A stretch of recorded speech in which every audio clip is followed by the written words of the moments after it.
Hey everyone, welcome to the Chilling Hour, where the stories never let you sleep. My name is Logan Price, and I'm 34 years old. I never believed in ghosts, demons, or anything supernatural until I spent a winter in Nome, Alaska. I went there in 2014 to work on a small construction project, repairs for a decommissioned radar station that the government had abandoned back in the 80s. They offered double pay for anyone willing to endure the brutal cold and isolation. I thought it'd be easy money. I was wrong. The first thing you notice about that part of Alaska isn't the cold, it's the silence. There's no hum of traffic, no distant dogs barking, no airplanes above, just the low groan of the wind across the tundra. It makes you feel like the world has ended and you're the last person alive. I flew in with a small crew, 4 of us total. Me, Earl the electrician, Danny the site manager, and Ray the mechanic. We were supposed to stay for 6 weeks. The radar station was about 20 miles from town, half buried in snow and ice, sitting on a ridge that looked over the Bering Sea. Locals called it Echo Point, though no one really explained why. The buildings were half collapsed, the power lines down, and old military signs rusted in the snow. The first few days were fine. Routine work, long hours, nothing unusual. But around the 4th night, I woke up to this sound. It wasn't the wind.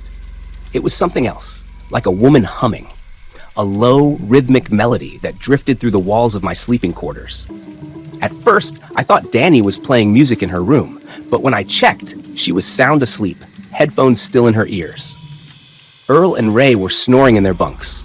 I shrugged it off as my imagination, or maybe the wind catching a loose pipe. But it didn't stop. Every night after that, around the same time, 3 in the morning, it would start again. The humming. It wasn't always the same tune either.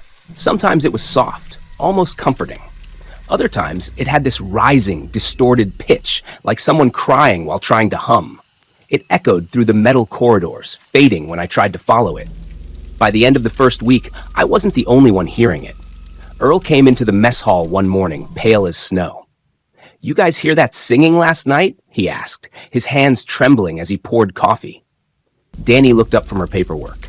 "Singing?" Earl nodded. "Sounded like a woman. Thought it was one of you." Ray grunted. "Probably the wind. Makes weird noises out here." But I saw Earl's face. He wasn't imagining things. Neither was I. A few nights later, I heard something worse. It was snowing hard, so bad you couldn't see more than a few feet outside.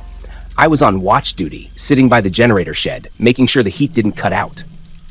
Around 2 in the morning, I saw movement through the blizzard. At first, I thought it was Ray heading back from the outhouse. But the figure was wrong. Too tall, too thin. And it wasn't wearing a parka. It looked like someone in a white hospital gown, barefoot, walking through the snow. I froze. My first thought was hypothermia, that someone had wandered away from town. I grabbed my flashlight and ran outside. The cold hit me like a brick wall.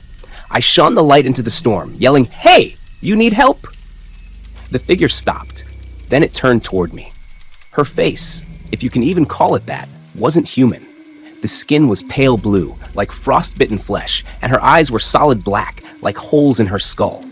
Her jaw hung open unnaturally wide, and I swear to God, I could see the snow moving through her mouth, like she was breathing it in. She started walking toward me slowly, her bare feet leaving no prints in the snow. I ran back inside, slammed the door, and locked it. My hands were shaking so bad I could barely hold the flashlight. When I told the others the next morning, they didn't believe me. Danny said I was probably hallucinating from lack of sleep. Ray joked that maybe I'd fallen in love with a snow spirit. But Earl, he didn't laugh. He just looked down and muttered, "She's real." When I asked what he meant, he told me that before I came, he'd worked up north near Barrow, and the locals there warned him about something called the Silaktak, or the Singing One. According to legend, she was a woman who froze to death after being left behind during a storm. Her spirit wanders, humming lullabies to lure travelers off paths and into the cold, where they die the same way she did. I laughed it off at first, but then the accidents started. 3 nights later, we woke up to the sound of banging metal. The generator had stopped. Ray went out to check. After 10 minutes, he didn't come back. Earl grabbed a flashlight and went after him. Neither of them returned. Danny and I waited inside for over an hour, listening to the wind howl outside. When we finally went looking, we found Ray lying face down in the snow about 50 feet from the shed. His jacket was torn open, his skin pale and stiff. His eyes were frozen wide, mouth open like he died screaming. Earl was gone. No footprints, no blood, nothing. Just the endless snow swallowing everything. We dragged Ray's body inside, wrapped it in a tarp, and radioed for help. But the storm had knocked out all communications. The radio only gave static. Danny tried to keep it together, but I could see she was breaking. That night, the humming came back, louder than ever.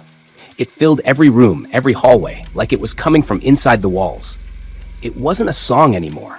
It was words, whispered in a language I didn't understand. I covered my ears, but it didn't help. The sound was inside my head, crawling beneath my skin. Danny snapped. She grabbed a flashlight and a rifle, shouting that she wasn't going to sit there and wait to die. I tried to stop her, but she stormed out into the snow. I waited by the door for hours, praying she'd come back. The wind screamed outside, and every now and then, I thought I heard her voice calling my name. Logan. When the storm finally eased, I went out searching. I found her about 100 yards from the station. She was kneeling in the snow, facing the sea. Her eyes were open, but she wasn't alive. Her lips were blue, and there was frost covering her lashes. In her hands, she was holding a piece of torn fabric, white, like the gown I'd seen before. After that, I stopped sleeping. The generator barely worked, the food was running low, and the cold was seeping through every wall. I kept hearing whispers, even when I was awake. Soft, rhythmic breaths just behind me. Sometimes I saw movement in the corners, reflections in the frosted windows. One night I found Earl's boots sitting neatly by the door. They hadn't been there before, and inside them were footprints. Fresh, wet ones. They led down the hallway toward the storage room. I followed them, shaking, flashlight flickering. The air grew colder with every step. When I opened the storage door, I saw her. The woman in white. She was standing over Earl's body, her long black hair frozen into stiff strands, her face hovering inches from his. The air around her shimmered like heat rising off ice. Her humming had turned into this horrible wail, like the sound of something dying slowly. I tried to run, but my legs wouldn't move.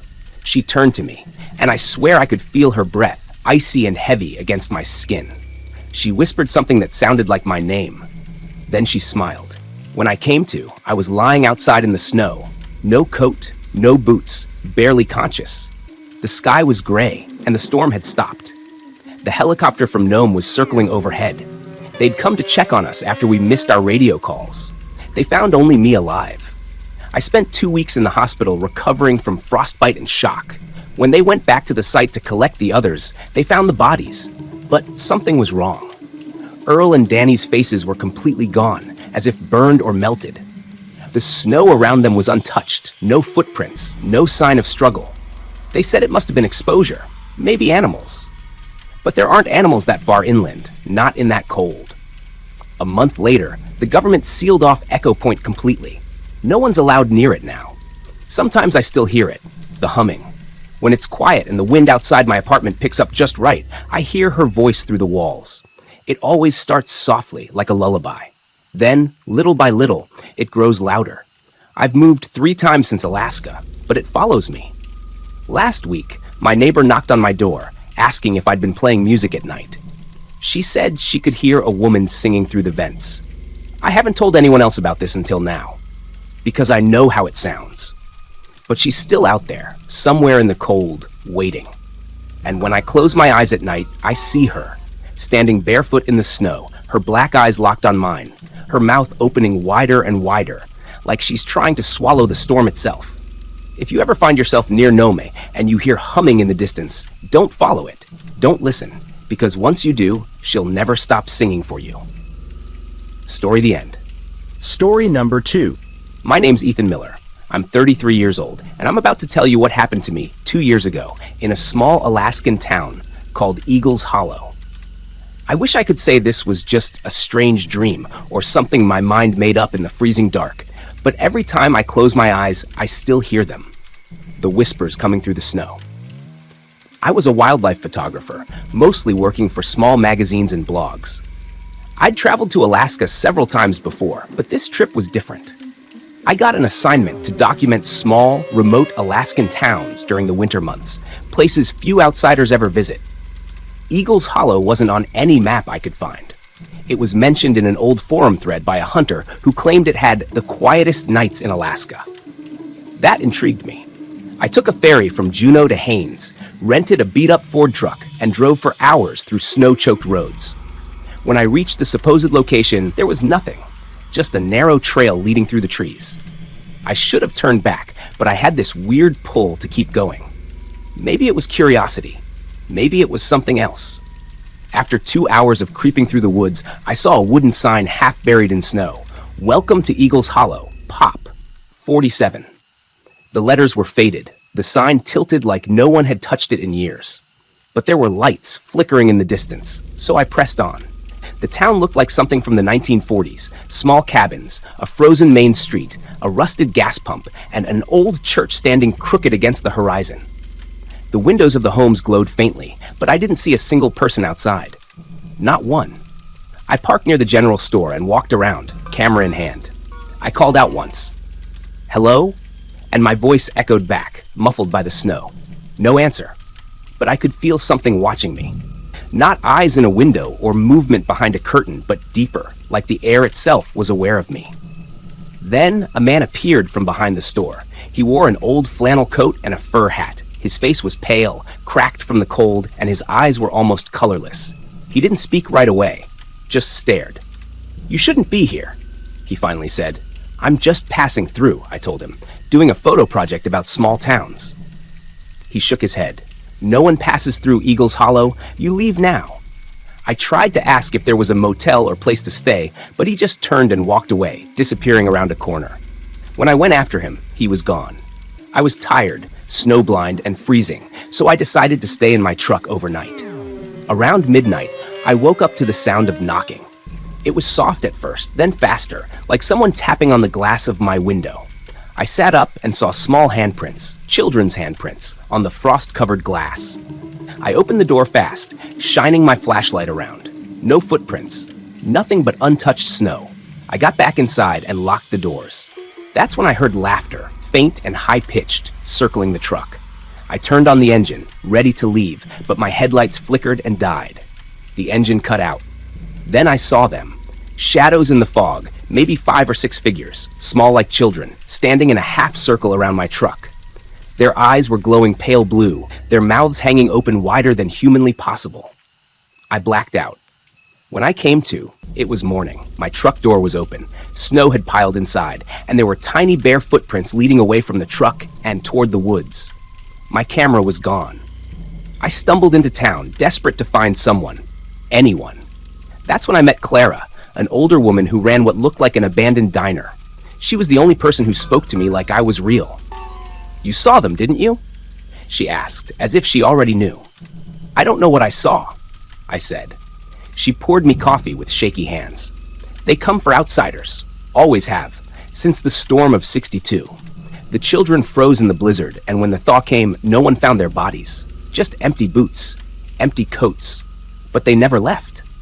I thought she was crazy, but her voice was too steady to be lying. "Why do people still live here?" I asked. She laughed, but it wasn't a happy laugh. "We don't live here, not really." I didn't understand until that night. I decided to get the hell out. I drove out of town as fast as I could, but after about 20 minutes, the road ended abruptly, just vanished into thick snow. I turned around to go back the way I came, but when I did, the town wasn't there anymore. Just empty tundra. I stopped the truck, stepped outside, and realized there were no sounds. Not the wind, not my footsteps, nothing. It was as if the world had stopped breathing. Then I saw a figure in the distance, Clara. She was standing perfectly still, her hair whipping in the wind that I couldn't feel. I shouted her name, but she didn't move. I took a step closer, and that's when I saw that her feet weren't touching the ground. She smiled, slowly, painfully, and whispered, "You shouldn't have come." Then her face changed. Her skin turned gray, her eyes hollow, and her mouth stretched open in a silent scream that seemed to pull the light out of the air. I ran. I don't remember how far or how long, but I ran until I fell. The next thing I knew, I was being pulled out of the snow by a highway patrol officer about 10 miles from where I'd entered the forest. He said there was no town called Eagles Hollow. Not in any record. Not on any map. He He drove me to a nearby station and gave me hot coffee. I tried to tell him what happened, but he thought I was delirious, said maybe I'd gotten lost and hallucinated. But when they recovered my truck a week later, there were handprints all over the doors and windows. Tiny, perfect handprints. The kind a child would make. Only, they were burned into the glass. I moved to Oregon after that, quit photography altogether. I tried to forget, but I couldn't. Every winter, when the first snow falls, I hear knocking at my window. Always 3 times. Then faint laughter in the wind. Last year, I finally worked up the courage to go through the photos on my backup drive. My camera, the one I lost in the snow, must have uploaded a few shots before it went missing. Most of them were blurry, snow and fog. But one picture made my stomach drop. It was me, asleep inside my truck. The photo was taken from outside the window, and standing beside me, half hidden in the frost, were 5 pale children, their eyes glowing faint blue.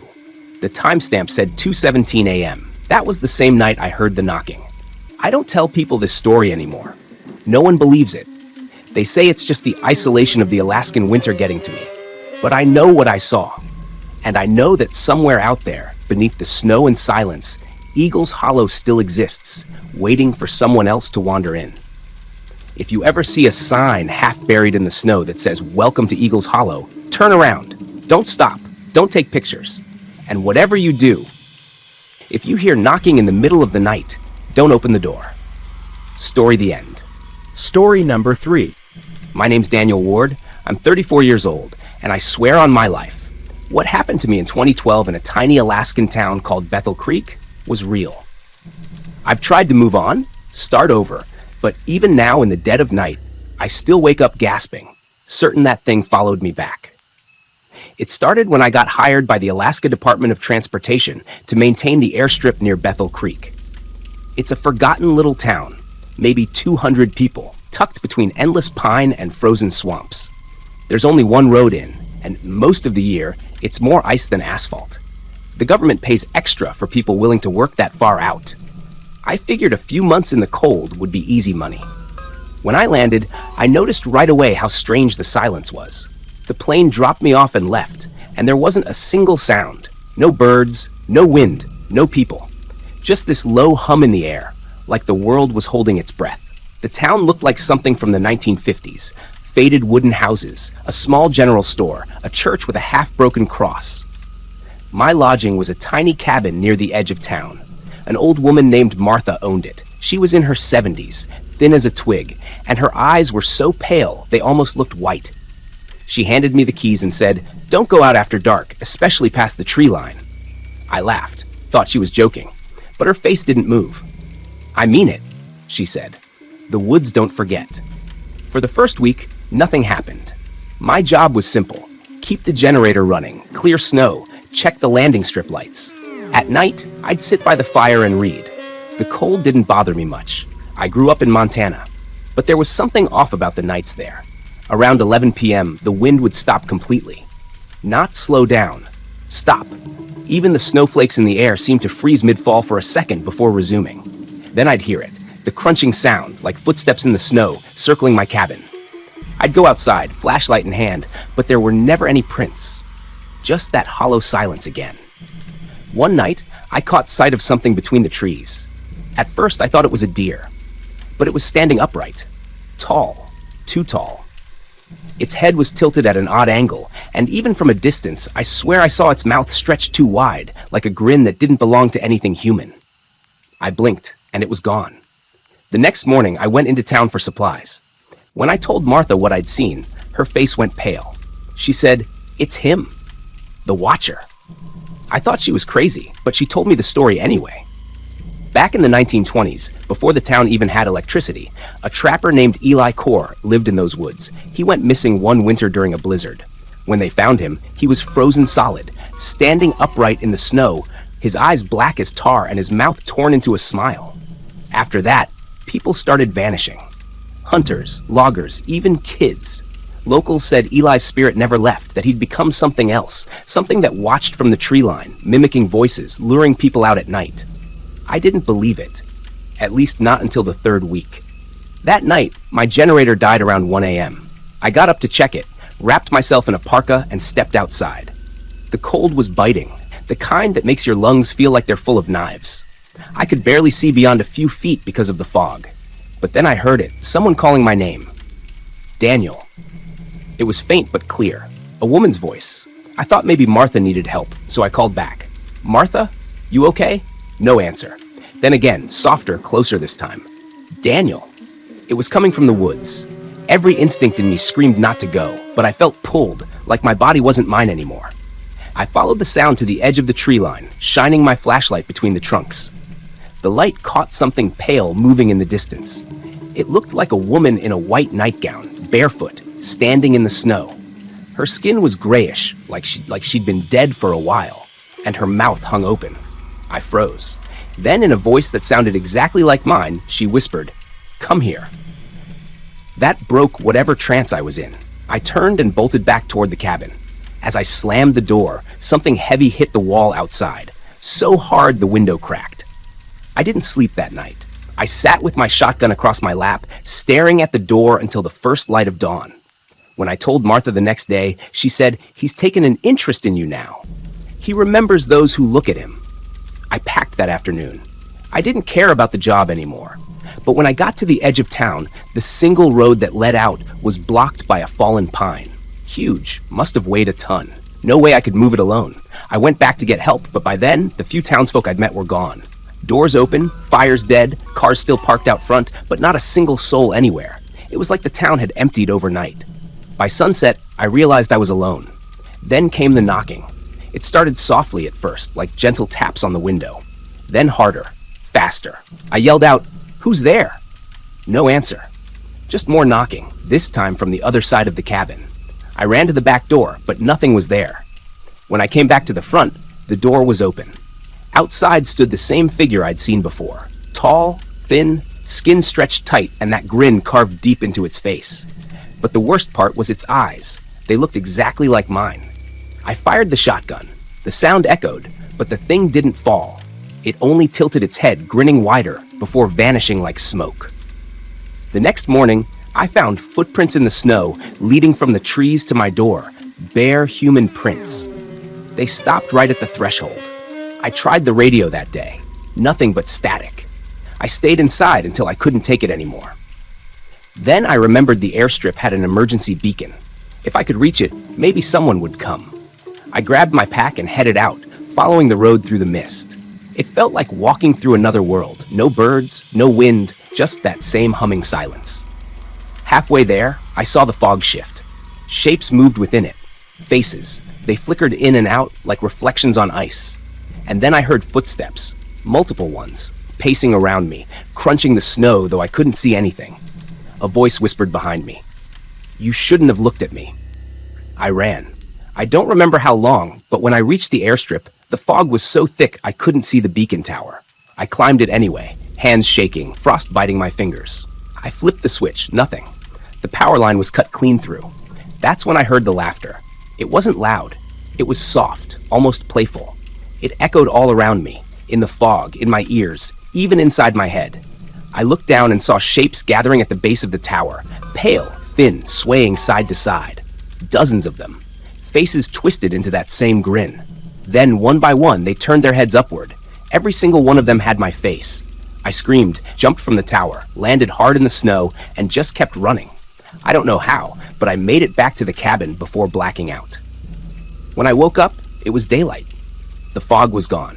The town was gone too. No houses, no roads, no church, just endless trees and snow. Like Bethel Creek had never existed. A rescue team found me 3 days later, wandering along the Yukon River, half frozen, delirious. They said there's no record of a town called Bethel Creek in that area. Not on any map. Not in any archives. Just wilderness. They thought I'd imagined it all. Hallucinations from exposure.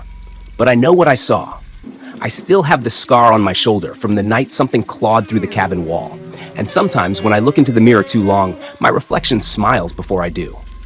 That's how I know he's still watching. Story the end.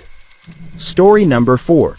My name is Caleb Morris. I'm 31 years old, and what I'm about to tell you is something I still have nightmares about every single night. I'm not telling this story for attention or money. I don't even like talking about it.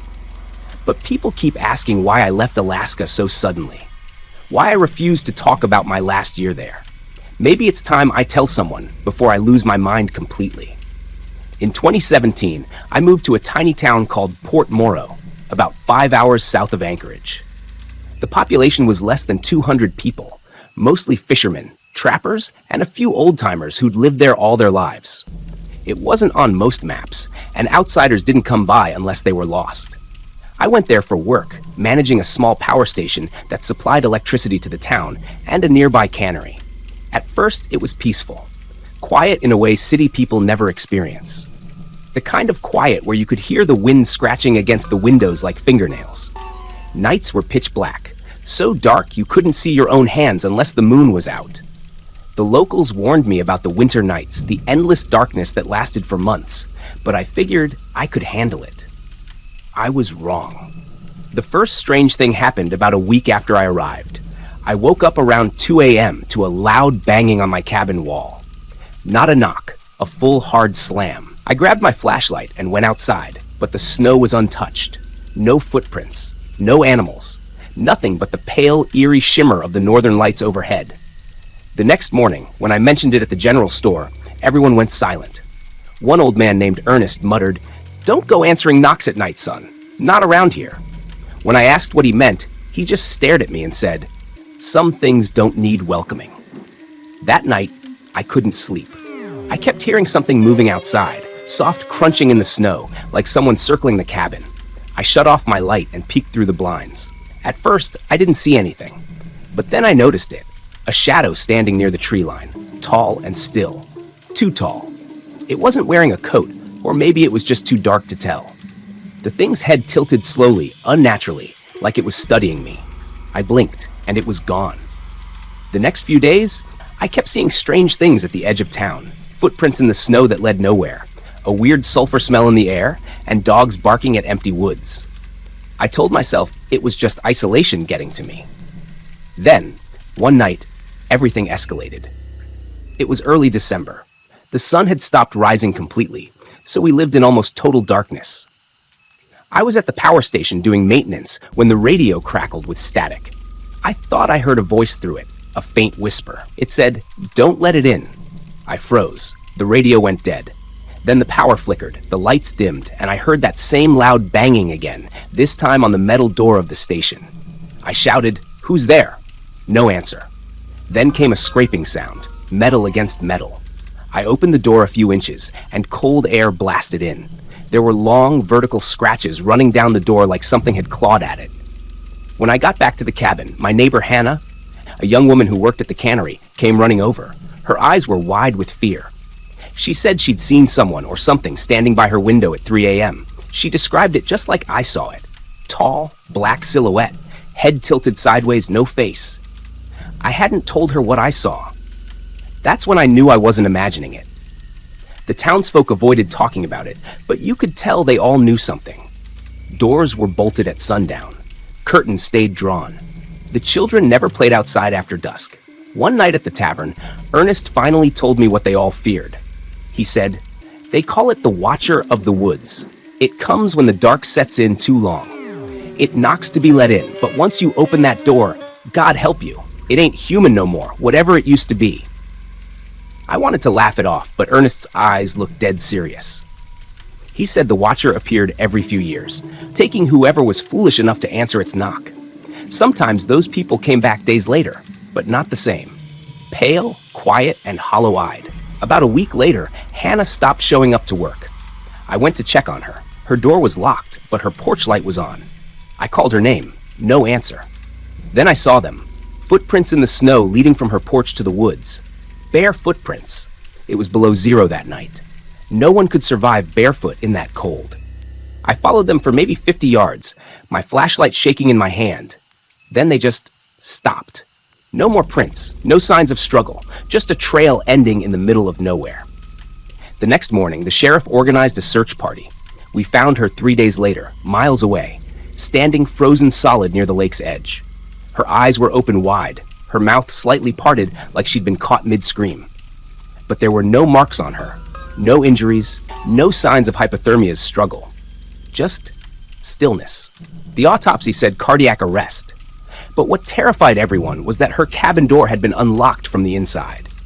After Hannah's death, more people started leaving town. Those who stayed became paranoid. I couldn't sleep anymore. Every night I'd hear tapping on the windows, whispering voices outside calling my name. Once I heard my mother's voice. She's been dead since I was 14. It said, "Caleb, honey, open up." I almost did. I had my hand on the latch when something deep in my gut told me not to. I shut off the lights and sat in the dark until morning, shaking. One evening, I found Ernest sitting alone at the tavern, staring into a glass of whiskey. He looked exhausted. He told me, "It's getting closer. Once it starts calling by name, it's already chosen you." I tried to get him to leave town with me, but he said there was no point. "You can't run from something older than this land," he whispered. The next night, the banging came again, louder than ever. 3 knocks, then silence, then a voice that wasn't human but was trying to sound like one. "Please, Caleb." I'm cold. I didn't move. I didn't breathe. After a few minutes, I heard footsteps walking around the cabin. Slow, crunching snow, then scratching under the window. I sat there clutching my rifle until dawn. When I finally looked outside, there were prints all around the cabin, but they weren't normal footprints. They were long and misshapen, like something had stretched human feet into claws. By then, I'd had enough. I packed up what I could fit in my truck and left town that same day. The road out was icy and narrow, cutting through miles of dense forest. Halfway to Anchorage, I noticed something in the rearview mirror. A tall figure, standing by the tree line, watching as I drove away. When I blinked, it was gone. I didn't stop driving until I reached Seattle, where I stayed with my sister for a few months. I tried to move on, but strange things followed me. Some nights, I'd wake to faint knocking at my apartment door. 3 soft taps. I'd open it, and no one would be there. A few weeks ago, I got an email from an unknown address. It just said, "You left the door unlocked." I changed my number, moved again, even switched states, but the nightmares keep coming. In them, I'm back in Port Moro. The air smells like sulfur, the sky is always dark, and I can hear Hannah whispering from the woods, "It's so cold, Caleb, let me in." Last night, it knocked again. I live on the 6th floor now, with no one else in the hallway. I heard 3 knocks on my door around 2 a.m. My phone started ringing at the same time. When I answered, there was nothing but static and faint breathing. I'm writing this now because I don't think I'll sleep tonight. Maybe not ever again. I keep hearing movement outside my apartment, the same slow, crunching steps I heard in the snow that night. It's impossible. I'm not in Alaska anymore. But I know what I heard. I don't know what it is. I don't think it's a ghost. It's something older, something that belongs to that endless dark where the sun never rises. And once it finds you, once you've heard it knock, it never really leaves. The air is cold right now, too cold for inside a building. My lights just flickered. Wait, there it is again. 3 knocks. It's calling my name. Story the end.